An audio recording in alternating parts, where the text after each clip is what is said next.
নমস্কার বন্ধুরা, ডলি রন্ধনশালা সবাইকে স্বাগত। আর আজকে তোমাদের সাথে শেয়ার করব দারুণ একটা নিরামিষ টেস্টি রেসিপি। তাহলে আজকে রেসিপিটা দেখে নেওয়া যাক।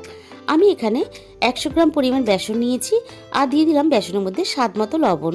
এবারে অল্প অল্প করে জল দিয়ে আমি একটা ব্যাটার বানিয়ে নেব। ব্যাটারটা কিন্তু খুব বেশি পাতলাও হবে না, ঘনও হবে না, একটা মাঝারি ঘনত্বের ব্যাটার বানিয়ে নিতে হবে। বেসনের মধ্যে আমি কিছুটা কাঁচা ছোলা দিয়ে দিলাম। বেসন আর কাঁচা ছোলাটা আমি আবারও খুব ভালোভাবে মেখে একটা সাইডে সরিয়ে রেখে দেবো। এরপরে আমি এখানে কিছুটা বাঁধাকপি কেটে নিয়েছি, একেবারে এরকম ঝিরিঝিরি করে বাঁধাকপিটা কেটে নিয়েছি। এবারে কড়াইয়ের মধ্যে কিছুটা সর্ষের তেল প্রথমে গরম করে নিয়েছি। বন্ধুরা, তোমরা হয়তো ছোলা দিয়ে বাঁধাকপি রান্না করে খেয়েছো, তবে এইভাবে একবার ছোলার বড়া বানিয়ে তোমরা বাঁধাকপি রান্না করে খেয়ে দেখো, অসম্ভব টেস্টি হয়। আর আশা করি এই রান্নাটা তোমাদের ভালো লাগবে। আর এই বড়াগুলো ভাজার সময় গ্যাসের আঁচটা অবশ্যই একটু কমিয়ে ভাজবে, তাহলে সুন্দরভাবে ভিতর থেকে ছোলাটা সিদ্ধ হয়ে রান্না হয়ে যাবে। সমস্ত বড়াগুলো আমি দেখো উল্টে পাল্টে লাল লাল করে ভেজে নিয়েছি। সমস্ত বড়াগুলো আমার ভাজা রেডি হয়ে গেল। এবার ওই একই তেলের মধ্যে ফোড়নে আমি অল্প একটু দিয়ে দিলাম গোটা জিরে, দিয়ে দিলাম একটা তেজপাতা কুচি। ফোড়ন থেকে সুন্দর গন্ধ বেরিয়ে এসেছে। এবারে আমি বাঁধাকপিটা দিয়ে দিলাম। বাঁধাকপির মধ্যে স্বাদ মতো লবণ দিয়ে দিলাম আর দিয়ে দিলাম অল্প একটু হলুদ গুঁড়ো।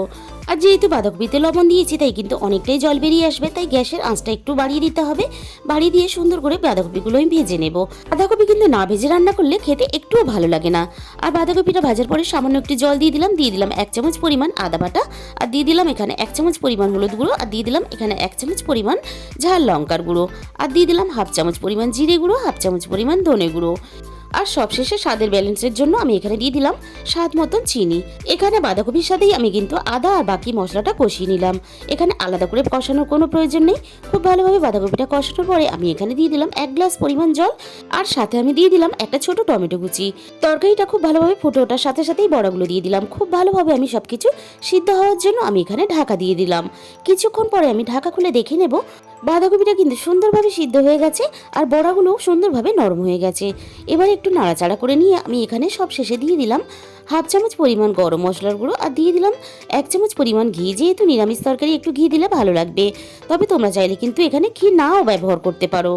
বন্ধুরা, আজকের এই নিরামিষ তরকারি রেসিপিটা তোমাদের যদি ভালো লেগে থাকে প্লিজ একটা ভিডিওতে লাইক করো। আর যে সমস্ত নতুন বন্ধুরা এখনো পর্যন্ত আমার চ্যানেলকে সাবস্ক্রাইব করনি, অবশ্যই আমার চ্যানেলকে সাবস্ক্রাইব করে নিও। তোমাদের মূল্যবান সময় দিয়ে এতক্ষণ আমার রেসিপিটা দেখার জন্য অসংখ্য ধন্যবাদ।